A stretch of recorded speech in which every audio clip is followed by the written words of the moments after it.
ఇప్పుడు రాష్ట్రంలో సంచలనమైన వార్త ఏంటంటే బెట్టింగ్ యాప్లు ఇక్కడ మన ఈ తెలుగు రాష్ట్రాలలో ఎవరైతే ఉన్నారో ఇన్ఫ్లుయెన్సర్స్ కావచ్చు, సినిమా రంగానికి చెందిన వాళ్ళు కావచ్చు, వీళ్ళందరూ ప్రమోషన్ చేస్తున్నారని చెప్పేసి వాళ్ళ మీద కేసులు అయినాయి. కాకపోతే ఇంకా కొన్ని యాప్లు ఉన్నాయి, క్రికెటర్లు ప్రమోట్ చేస్తున్నారు. ఎవరు? రోహిత్ శర్మ, ధోని, ఇంకా చాలామంది ఉన్నారు. ఇంకెవరెవరో ఉన్నారు, చాలామంది ప్రమోషన్ చేస్తున్నారు. ఏంటి అంటే విరాట్ కోహ్లీ ఉన్నాడు, చాలామంది ఉన్నారు. ఈ బెట్టింగ్ యాప్లు అనేవి ఈ కేంద్రం సహకారం లేనిది నడుస్తాయా? ఇప్పుడు మాకు ఉన్న సమాచారం ప్రకారం ఏంటంటే కేంద్రంలో కీరోలు తిప్పుతున్న వ్యక్తికి సంబంధించిన యాప్లు అని చెప్పేసి ఉన్న సమాచారం. కాకపోతే ఇప్పుడు బీజేపీ ప్రభుత్వం ఏం చేస్తుంది? దేశాన్ని అభివృద్ధి చెందిస్తున్నాం, దేశం ఎక్కడికో పోతుంది, ప్రపంచంలో భారతదేశానికి ఒక గుర్తింపు ఉన్నది అని చెప్తున్నారు.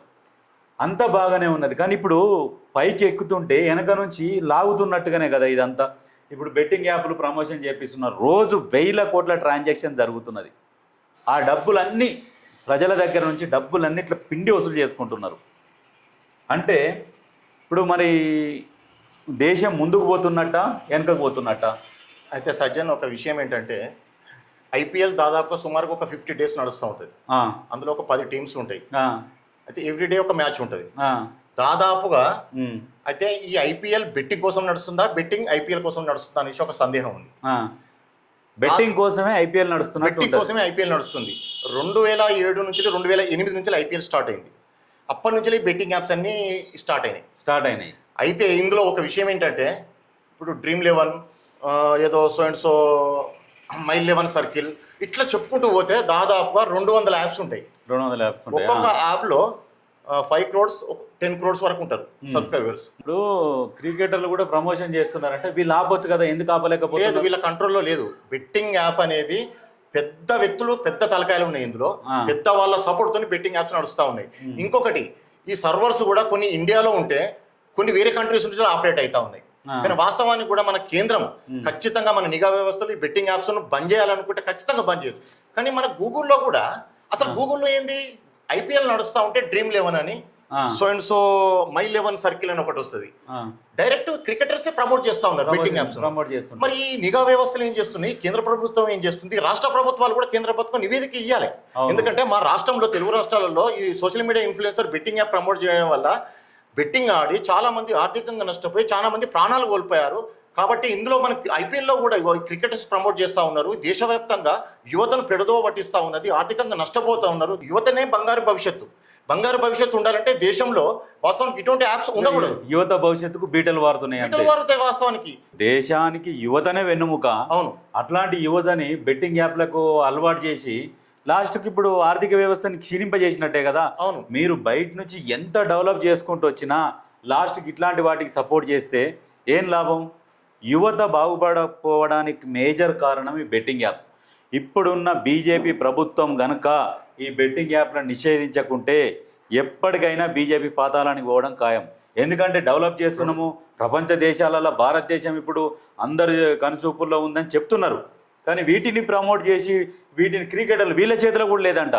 వీళ్ళు చేస్తే చెయ్యాలి, లేకుంటే ఐపీఎల్ టీంలలో ప్లేస్ కూడా దొరకదు. అసలు వీళ్ళు ఒక చెప్పండి, వీళ్ళు కీలుబొమ్మలు. ఇప్పుడు వీళ్ళు కీలుబొమ్మలు, ఆటగాళ్లే కాదు, కీలుబొమ్మలు. బీజేపీలో ఒక కీలక నేత, ఆయన కుటుంబం ఈ బెట్టింగ్ యాప్ లో రన్ చేస్తా ఉన్నది. వాళ్ళ సపోర్ట్ తోని బెట్టింగ్ యాప్స్ రన్ అవుతా ఉన్నాయి అన్నది వాస్తవానికి. చెప్పన్నా, ఈ కేంద్రం నిజంగా కేంద్ర నిఘా వ్యవస్థలు పట్టించుకొని ఇప్పటికైనా ఈ బెట్టింగ్ యాప్ లో బంద్ చేయకపోతే ఈ బీజేపీ మీద తీవ్ర విమర్శలు ఈ దేశంలో వచ్చే అవకాశాలు ఎక్కువగా ఉన్నాయి. మనకు కొంతమంది బీజేపీ సానుభూతి పరులే ఉంటారు, కొంతమంది వాళ్ళే అంటారు ఇప్పుడు ఇట్లాంటి యాప్లను నడిపిస్తే కేంద్రం ఏం చేస్తున్నది, నిద్రపోతుందా? సీక్రెట్ కాదు కదా, ఇది కావాలనే వదిలిపెడుతున్నారు. సీక్రెట్ అయితే కాదు కదా, సీక్రెట్ కాదు. టీవీలో యాడ్స్ వస్తా ఉన్నాయి కదా బెట్టింగ్ యాప్స్. ఇన్ని బెట్టింగ్ యాప్స్ దేశంలో విచ్చల విడిగా నడుస్తున్నాయి. 1x బెట్టింగ్ అని, 1x బెట్టింగ్ అని, 1x 4x, ఇప్పుడు రకరకాల బెట్టింగ్ యాప్స్ 200 యాప్స్ ఉన్నాయి సజ్జన్. ఇందులో బీజేపీకి చిత్తశుద్ధి ఉంటే, ప్రజల మీద ఏమైనా ఉంటే, ఇప్పుడు బీజేపీలో ఉన్న రాష్ట్ర నాయకులు కావచ్చు, ఎమ్మెల్యేలు కావచ్చు, ఎంపీలు కావచ్చు, మంత్రులు కావచ్చు, ఈ బెట్టింగ్ యాప్ల మీద మాట్లాడండి. ఇప్పుడున్న కిషన్ రెడ్డి గారు అయినా, ఇప్పుడు ఉన్న బండి సంజయ్ అయినా కానీ, ధర్మపురి అరవింద్ అయినా కానీ, రఘునందన్ రావు అయినా కానీ, ఇంకెవరైనా ఉన్న ఈటల రాజేందర్ అయినా కానీ, రాజాసింగ్ కానీ, ఎవరైనా బెట్టింగ్ యాప్ల గురించి మాట్లాడరు. మీరు కేంద్రంతో మాట్లాడి బెట్టింగ్ యాప్లను నిషేధించమన్నారు. అప్పుడు బీజేపీని ప్రజలు ఎంతో కొంత నమ్ముతారు. దేశం కోసం ధర్మం కోసం అని మనం పాటుపడుతున్నాం. యువత ఇప్పుడు ఏంటంటే ఇప్పుడు ధర్మం అనే ట్యాగ్ ఒకటి మెడల్ వేస్తున్నారు. ధర్మం కోసం కొట్లాడాలి, మన మతం కోసం కొట్లాడాలని చెప్పేసి మెడల్ ఒక ట్యాగ్ వేసి వదిలేస్తున్నారు. అందరూ నాశనం అయిపోతున్నారు. జనాలనేమో అటువైపు దృష్టి అటువైపు మరలిస్తున్నారు, వీటికి సపోర్ట్ చేస్తున్నారు. ఎందుకు నడుస్తా ఉన్నాయి అసలు? దీనివల్ల ఈ భారత ప్రభుత్వానికి లాభం ఏంది? వాళ్ళు ట్యాక్స్లను, ఈ ట్యాక్స్ వల్ల ఈ గవర్నమెంట్ దేశ యొక్క కేంద్ర ప్రభుత్వం నడుస్తా ఉందా? వీళ్ళు కట్టే ట్యాక్స్ల వల్ల 10 కోట్ల 5 కోట్ల వల్ల కేంద్ర ప్రభుత్వం నడుస్తా ఉన్నాయా? వీళ్ళ ట్రాన్సాక్షన్ 1000 కోట్లు వివిధ అకౌంట్లకు మళ్ళిస్తూ దారి మళ్ళిస్తూ కట్టేదేమో నామమాత్రం ట్యాక్స్లు కడుతున్నారు. ఇంకా వేరే బెట్టింగ్ యాప్స్ అయితే ఆయన ట్యాక్స్ కూడా కట్టారు. ఇంకొక విషయం, ఈ బెట్టింగ్ యాప్స్ అసలు రంగు బయట పెట్టాలంటే, ఈ బెట్టింగ్ ఆడిన వాళ్ళకు కూడా ఎవరికైనా డబ్బులు వస్తే వాళ్ళ ఐడియాలను బ్లాక్ చేస్తూ చాలా మంది డబ్బులు ఇవ్వట్లేదు. మొన్న ఒక పిల్లగాడు అంటుండు, ఒక 10,000 పెట్టి 8 లక్షలు గెలిచిండంట. 8 లక్షలు గెలిస్తే విత్డ్రా పెట్టుకుంటే విత్డ్రా ఇస్తలేడట వాడు. ఎందుకు ఏందని వాడిని కస్టమర్ కేర్ కాల్ చేస్తే 50,000 పర్ డే లిమిట్ అని చెప్పిండంట. 2 రోజులు 50 లిమిట్ చేసుకోగానే లక్ష చేయగానే 3వ రోజు అకౌంట్ బ్లాక్ చేసి పడేసారు. మరి ఇప్పుడు ఏ పోలీస్ స్టేషన్ కంప్లైంట్ చేయలేడు, ఆఫీస్ పోయి అడగలేడు. ఇప్పుడు ఇక్కడనేమో ఇల్లీగల్ అంటారు, బెట్టింగ్ ఇల్లీగల్ అంటారు. మరి ఇక్కడ మాత్రం ఓపెన్ అయితే ఇప్పుడు ఓపెన్ అయినాక వాడు ఆడిండు, 10,000 పెట్టి ఆడి 1,00,000 విత్డ్రా పెట్టుకుంటే 7 లక్షలు ఆడ పెట్టుకుంటే ఏమన్నా అంటే మీరు ఫాల్స్ గేమ్ ఆడిరని చెప్తున్నట్ట. అసలు ఇక్కడ ఇల్లీగల్, అది ఇల్లీగల్ ని ఫాల్స్ గేమ్ అని చెప్పి ఇక్కడ ఏం చేస్తారంటే, ఇక్కడ మీరు తెలంగాణలో ఆంధ్రలో ఆడడానికి వీలేదని చెప్తారు. ఎట్లా ఓపెన్ అయితే ఒకవేళ ఇక్కడ ఎట్లా ఓపెన్ అయితే, ఒకవేళ ఆడి పొడగొడితే మాత్రం ఏ సమస్య లేదు. ఒకవేళ వీడు ఆడి వీనికి ఏమైనా వస్తే మాత్రం వీని ఐడి బ్లాక్ చేసి వచ్చిన అమౌంట్ కూడా వీడు తీసేసుకుంటాడు. నిజంగా జనాలు కళ్ళు తెరుచుకొని ఒకసారి మంచిగా ఆలోచించారు. గెలిచినోనికి కూడా పైసలు ఇస్తలేరు. ఒకవేళ వాని అదృష్టానికో దురదృష్టానికో దరిద్రానికో 10,000 పెట్టి 8 లక్షలు గెలిస్తే 1,00,000 విత్డ్రా పెట్టంగానే వాని ఐడి బ్లాక్ చేసిరట. వాడు ఎవరికి చెప్పుకోగలుగుతాడు? గెలిచిన నాకు కావాలి, ఇప్పుడు ఇస్తలేడు అని చెప్పి పోలీస్ స్టేషన్ పోగలుగుతారా? పోతే ఎట్లా అన్నవరా ఇది ఇక్కడ ఇల్లీగల్ అని చెప్పేసి వాని మీద కేసులు అయితే. బీజేపీ ప్రభుత్వము ఖచ్చితంగా వీటి మీద చర్యలు తీసుకోవాలి. నిజంగా ఇండైరెక్ట్ గానా డైరెక్ట్ గానా బెట్టింగ్ యాప్లకు మాత్రం సహకరిస్తున్నది బీజేపీ ప్రభుత్వము అని ప్రజలు అనుకుంటున్నారు. అది మాత్రం అది. కాకపోతే ఇప్పుడున్న మన రాష్ట్ర నాయకులు కూడా ఖచ్చితంగా బీజేపీ ప్రభుత్వంతో మాట్లాడి ఈ బెట్టింగ్ యాప్లను బ్యాన్ చేపిస్తే బీజేపీ మీద ప్రజలకు ఒక నమ్మకం ఉంటుంది, విశ్వాసం ఉంటుంది. ఫస్ట్ మీరు దేశాన్ని కాపాడాలంటే యువతను కాపాడండి. యువతనంటే ఇట్లాంటి బెట్టింగ్ యాప్లను బ్యాన్ చేసి యువతకు నీకేమన్నా ఉపాధి అవకాశం కల్పించేటట్టుగా మీరు అట్లాంటి ప్రయత్నాలు చేయాలి. కానీ వీటిని బెట్టింగ్ యాప్లని వేలకు బెట్టింగ్ యాప్లు వచ్చినాక వాడు ఎంతో కొంత ఫీజుల కోసం దాచుకున్న పైసలు కూడా ఈ క్రికెట్ బెట్టింగ్లలో పెట్టి ఎన్నో పైసలు పోగొట్టుకుంటున్నారు. వీళ్ళ మీద కేసులు కూడా అయితే లేవు. వీళ్ళ మీద కేసులు అయితే కూడా పైనుంచి ఫోన్లు వస్తున్నాయి, తెల్లారేసరికి బయట ఉంటారు వీళ్ళు. అసలు వీళ్ళ మీద కేసులు కాదు, వీళ్ళు తలుసుకుంటే ప్రభుత్వాలు కూడా, కొన్ని రాష్ట్రాల ప్రభుత్వాలు కూడా చేంజ్ అయ్యే అవకాశాలు అటువంటి పరిస్థితి ఉన్నది. అంటే ఆ రకంగా మేనేజ్ చేస్తున్నారు. నిజంగా బీజేపీని ఎన్నడూ కూడా మనం విమర్శించలే, కానీ బీజేపీని ఇట్లాంటి యాప్లని సపోర్ట్ చేస్తున్నందుకు నిజంగా బీజేపీని సపోర్ట్ చేస్తుందని ఎట్లా అనుకోవాలంటే, ఇన్ని రోజుల సంధి ఈ దేశంలో కదా మరి అన్ని రాష్ట్రాలలో బెట్టింగ్ బలవుతున్నది, అన్ని న్యూస్ అవుతున్నది, నిఘా వర్గాలు ఉంటాయి దేశం మొత్తం. బీజేపీ ఖచ్చితంగా వీటిని మాత్రం బ్యాన్ చేయాలి. చేయకుండా మాత్రం ఆయనతో కూడా ఎవరు నమ్మరు. అసలు ఇంకొక విషయము, అసలు వీళ్ళ మీద కేసులు పెట్టి ఎందుకు అరెస్ట్ చేస్తలేరు? ఇప్పుడు రాష్ట్ర ప్రభుత్వం కూడా కేసులు పెట్టినా వీళ్ళు పోయి ఎక్కడనో ఉంటారు. వాళ్ళని తీసుకురావాలంటే మళ్ళీ కేంద్ర ప్రభుత్వం సహకారం కావాలి. కేంద్ర ప్రభుత్వం సహకారం లేని వీళ్ళని తీసుకురాలేరు వీళ్ళు. అందుకనే రాష్ట్ర ప్రభుత్వం కూడా ఏం చేయలేని పరిస్థితులలో ఉన్నది. కాకపోతే ఈ కొన్ని బెట్టింగ్ యాప్లు ఉంటాయి లోకల్ గా సంబంధించినవి, వాళ్ళ ఈ రాష్ట్రంలో ఈ చుట్టుముట్టు దేశంలో ఉన్న బెట్టింగ్ యాప్స్ ఉంటే వీళ్ళ పరిధులు ఉన్న వాటిల్నే వీళ్ళు చర్యలు తీసుకోగలుగుతారు. ఇప్పుడు పోయి బయట దేశంలో ఉన్న బెట్టింగ్ యాప్ల మీద ఇప్పుడు రాష్ట్ర ప్రభుత్వం డైరెక్ట్ చర్యలు ఎట్లా తీసుకుంటుంది? మళ్ళా కేంద్ర ప్రభుత్వం సహకారం కావాలి ఖచ్చితంగా. ఇప్పుడు ఎవడన్నా ఇక్కడ నేరం చేసిపోతేనే మొన్న ప్రభాకర్ రావు ఉన్నాడు కదా, ప్రభాకర్ రావుని వీళ్ళని తీసుకొస్తానికే ఇప్పుడు కేంద్ర ప్రభుత్వం పర్మిషన్ కావాల్సి వస్తుంది. అట్లాంటిది బెట్టింగ్ యాప్ వాళ్ళని తీసుకురావాలంటే అది మామూలు విషయం కాదు. అది ఇంకొకటి సజ్జన్, ఇందులో ఈ బెట్టింగ్ యాప్ అంటాం కదా, ఒక కంపెనీకి ఒక యాప్ ఉండదు, ఒక 10 యాప్స్ ఉంటాయి. 10 యాప్స్ ఉంటాయి, 10 కాకపోతే 15 యాప్స్ కూడా ఉన్నాయి. అయితే ఇందులో రమ్మీ టైమ్ అని ఒకటి ఉంటుంది. రమ్మీ యాప్స్ వల్ల క్రికెట్ బెట్టింగ్ యాప్లు కూడా ఉన్నాయి. అంటే ఇది 24/7 ప్లేయింగ్ గేమ్స్ అనేది వస్తుంది. అందులో మల్టిపుల్ బెట్ 365 ఇట్లా ఇదేంటంటే ఇంకా 24 గంటలు ఏదో ఒక బెట్టిగా. అవును, ఏదో ఒక బెట్టు. ఇంకా లాస్ట్ ఆడవాళ్ళు కూడా క్రికెట్ ఆడేది కూడా అది చూస్తే పెట్టేసుకోవటం. వాస్తవానికి నిజంగా ఈ ప్రభుత్వాలు, నిజంగా చెప్తున్నా, ఈ కేంద్ర ప్రభుత్వాలు కానీ రాష్ట్ర ప్రభుత్వాలు కానీ ఇంత పెద్ద సమస్య, యువత దేశానికి వెన్నెముక. వాస్తవానికి యువత చెడిపోతూ ఉన్నారు, ఆర్థికంగా నష్టపోతూ ఉన్నారు, వాళ్ళ కుటుంబాలు రోడ్డున పడుతూ ఉన్నాయి. వారి విద్యా వ్యవస్థ ఖరాబ్ అవుతా ఉన్నది, వాళ్ళు చదువుకోలేకపోతున్నారు బెట్టింగ్ అలవాటు పడి. మరి ఎందుకు ఈ నిఘా వర్గాల కంట్లో కనబడతలేదా? మరి ఎవరు ఉన్నారు దీని వెనుక? ఇంత పెద్ద వ్యక్తుల హస్తం ఉన్నది.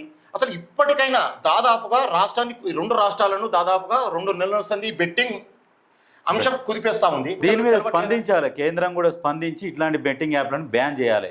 లేదంటే జనాలు అంటున్నారు కేంద్ర ప్రభుత్వం సహకారం లేని బెట్టింగ్ యాప్లు ఎట్లా నడుస్తాయని జనాలు అంటున్నారు. డైరెక్ట్ క్రికెటర్లు వాళ్ళ చేతిలో లేదు ప్రమోషన్ చేయడం, నువ్వు కూర్చోమంటే కూర్చోవాలి, నిలబడమంటే నిలబడాలి, అట్లాంటి పరిస్థితి ఉన్నది.